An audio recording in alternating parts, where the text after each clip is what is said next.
So, I hear you want to improve your diction, your enunciation. Alright. Then you've come to the right place, my friend. My name is Carlos Caban. I'm an actor with over 10 years of experience in theater. So, first of all, I have to point out my strong is Spanish. It is my first language, but English is my second language. So it's not gonna sound as good or as beautiful as somebody that's been doing this for their entire lives. Sometimes English itself or by itself is a tongue twister for me. So, having said that, I am gonna give you a few tricks and tips for improving your projection, your diction, your enunciation, everything, so you can speak more confidently, better, give better presentations, public speaking, theater. It even works for singing. So whatever it is you want to do, I got you.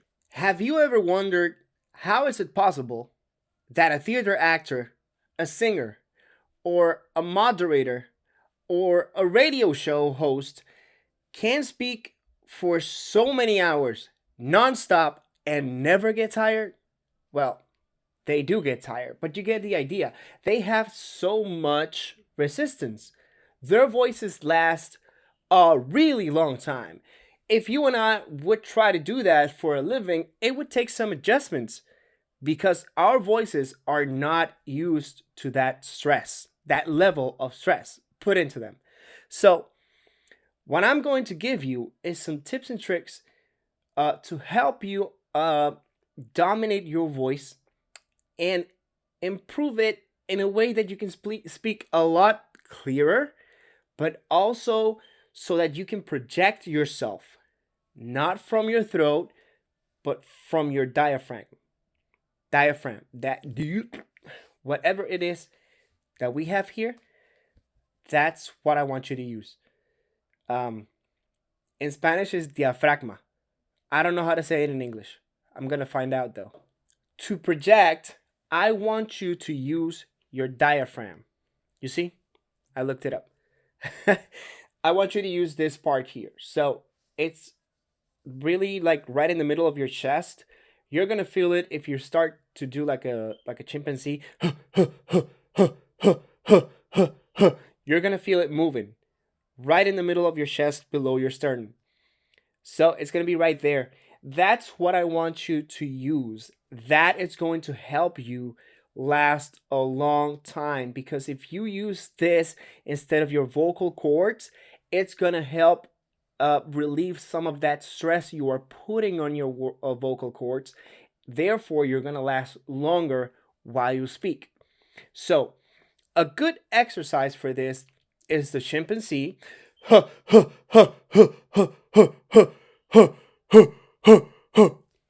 Because that's going to help you identify how to use it, and it's going to become more natural. This is something you really need to work on when you're trying to improve your diction, your enunciation, your pronunciation. It's a little harder, you see? I'm practicing myself. To get a grasp on how to properly pronounce all of this. And it's gonna feel weird at first. It's gonna feel like this is not how I speak. This is not how I talk. But practice makes a real good difference here. All right? The more you practice, the more natural it's going to feel. And eventually you're gonna feel you're gonna get a whole grasp of this. You're gonna be dominating it. It's gonna come natural to you. So I know right now I stutter. I have a little bit of trouble, but it's because this is my second language. In my first language, Spanish, I would be going on and on nonstop because I'm used to that. So right now, I'm doing this video and I'm practicing myself. I have a couple of tongue twisters. We're going to cover that topic in a little bit. But they're hard for me even because even though I've been practicing, my entire teenage years and adult life, in English, they're a little bit more difficult because of the language barrier. But we're going to cover that later.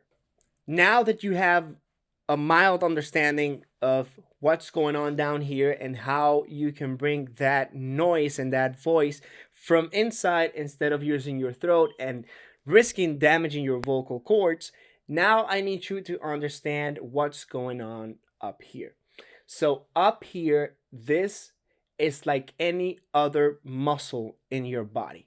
Your face, your mouth, your tongue, your chin, everything needs to be stretched out properly, trained properly, so that you can articulate every single vocal, every single sound. This is key in managing how to properly dictate.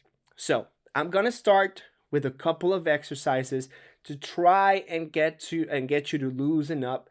Don't be afraid of feeling silly, of looking dumb, or whatever. This is what actors do most of the time, actually. We break that barrier of what's supposed to be the norm, societal norms, and we start to get silly. And this is how we get to explore ourselves, but not only ourselves, our instrument. All right? So think of your voice right now, of your face, of your tongue, of your throat, of your diaphragm as an instrument. All right? So let's get started. I really want you to get silly on me with this. Please. We are going to do the vocals, but we are going to do them in a very silly way. I want you to stretch your face, your mouth as much and as wide as you can. And for this, we're going to be reacting. So we're going to do the A as we're going to be reacting as if we I can't talk.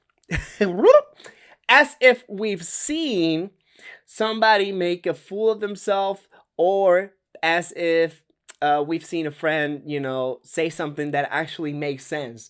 Like, hey, like, wow, you really, hey, I see you, hey. So I really want you to stretch your mouth. Don't be afraid. Hey, look stupid, look silly. We like that. We love that. All right. So next one is the E.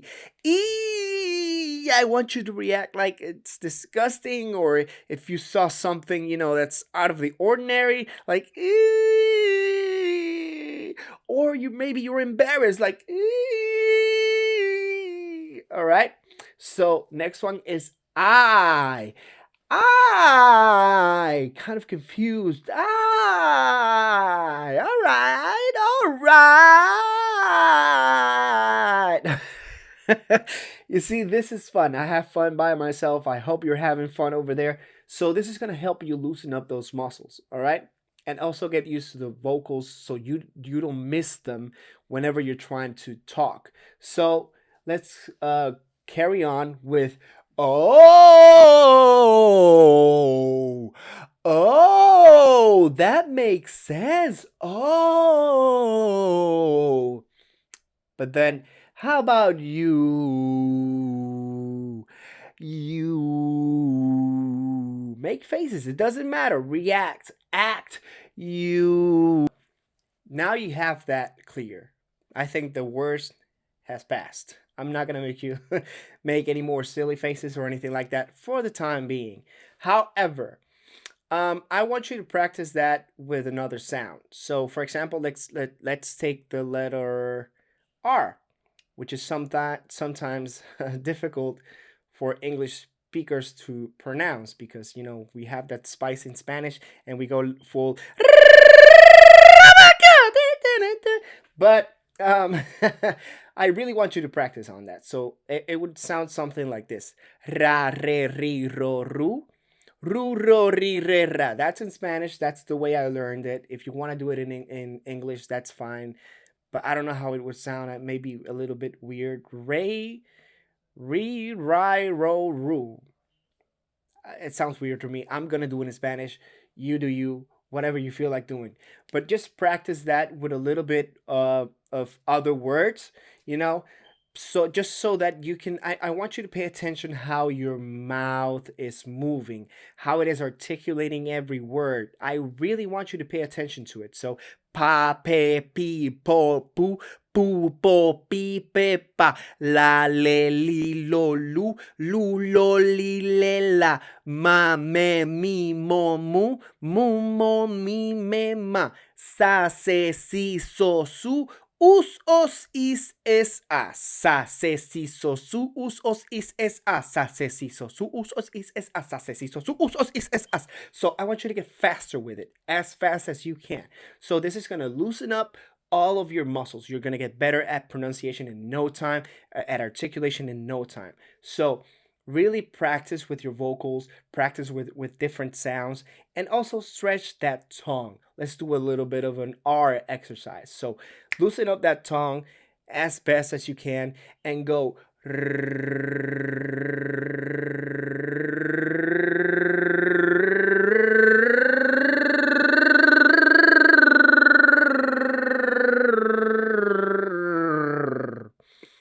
All right? It doesn't have to be perfect. I just want you to practice it and go like a little bit of a motorboat right there. All right? Practice it as many times as it feels right for you. And as you're going to see, and you're going to feel it. It's going to start to loosen up. It's going to be easier. It's going to become easier for you to get a hold of whatever it is you're trying to say. It is already making sense for me. And as I make this video, I feel like I'm improving. So let's go.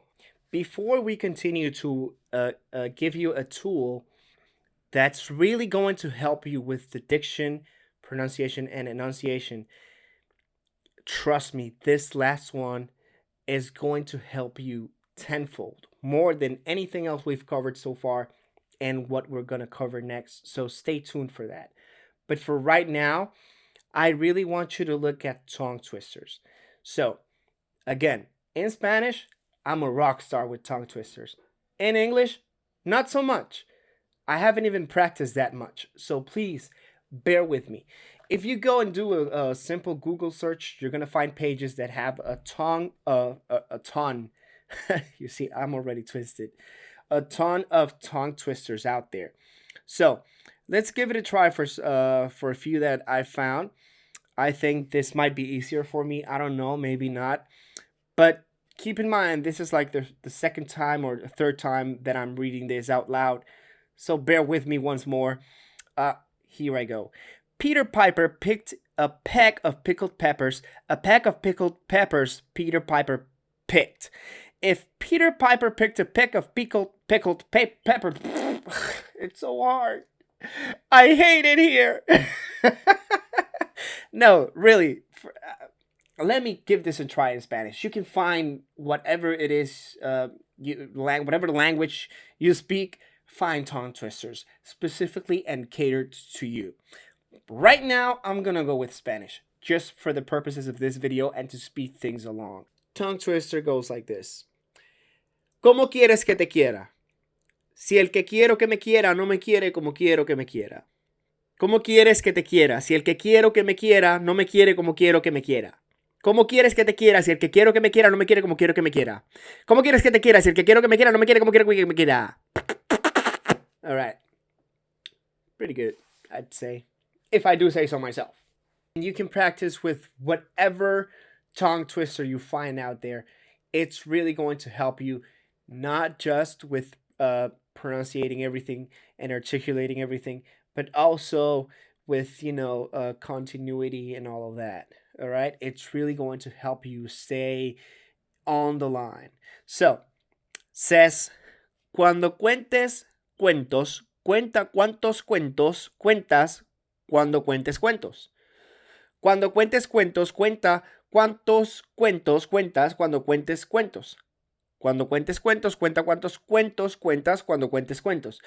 Cuando cuentes cuentos, cuenta cuántos cuentos cuentas cuando cuentes cuentos. Cuentos. So, storytelling.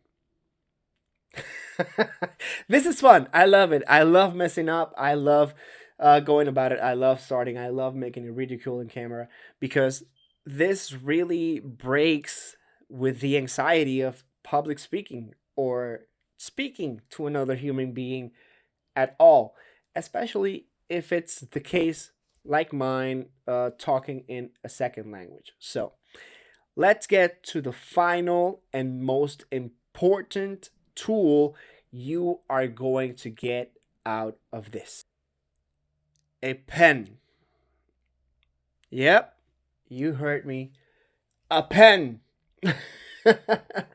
This is by far the most useful and most powerful tool you have to improve your diction. All right? Let me demonstrate. What you're going to do with your pen is you're going to put it in your mouth, just behind these teeth, this tooth. I forgot the name of the tooth. En español es colmillo. I don't know. Just put it behind these large teeth, all right? At least. That's like beginner level. So, you're going to put it there. Make sure it's washed. I washed mine, okay? Just water, soap, and you're good to go. Anyways, so you're going to put your pen right there, just behind your teeth, okay? And enough so that you can close your mouth at the front. And of course, you are going to immediately feel that it's like 5 times harder to talk. And that's the whole point. So once you've done that, you're going to grab a book. Whatever book, it doesn't matter. In my case, I picked Contagious: Why Things Catch On by Jonah Berger. All right, so you're gonna open it up. It doesn't matter what you're gonna read. I just want you to read as much as possible and as clear as possible, making sure you enunciate absolutely every vocal, every word, every consonant that's in the book. All right? So you're going to do this for about maybe 5-10 minutes. Do it every day. I guarantee you are going to feel the difference. But for most people, you are going to feel the difference only a minute or two after you practice this. Okay? So let's go. What people talk about also affects what others think of them. So it's very important that even though it's extremely difficult to do it, I want you to speak as clearly as possible. And like I said, don't miss a single consonant. All right? So let's keep going. Telling a funny joke at a party makes people think we are witty. Knowing all the info about last night's big game or celebrity guest off then is a prime tool for making a good impression, as potent as the new car or product. Wow, really? You'd probably be pretty impressed after all. Bounce. But think for a moment about what would you do next with what this newfound tidbit. All right. You did it. Congratulations. Now talk and tell me it doesn't feel like you just lifted a lot of weight out of your mouth. Tell me you can't talk for hours after having this piece of pen in your mouth for just a few minutes, reading out loud. I can even tell the difference. I can do another video right now. Let's go. I'm ready. No, but seriously, I really hope that all of these exercises help you achieve better pronunciation, better diction, better enunciation, for whatever reason you're trying to get it. Whether that's for a school project, college, public speaking, theater, singing, whatever it is. I guarantee you, I've been doing this for over 10 years, And it not only relieves much of the anxiety of talking in public, but it also feels a lot better. You feel a lot more confident while talking.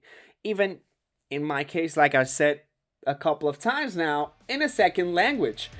I feel a lot more comfortable speaking Spanish than English, but here I am making a video entirely or almost entirely in English. So if I can do it, you can do it. Alright? Stay tuned and follow for more content. See you out there.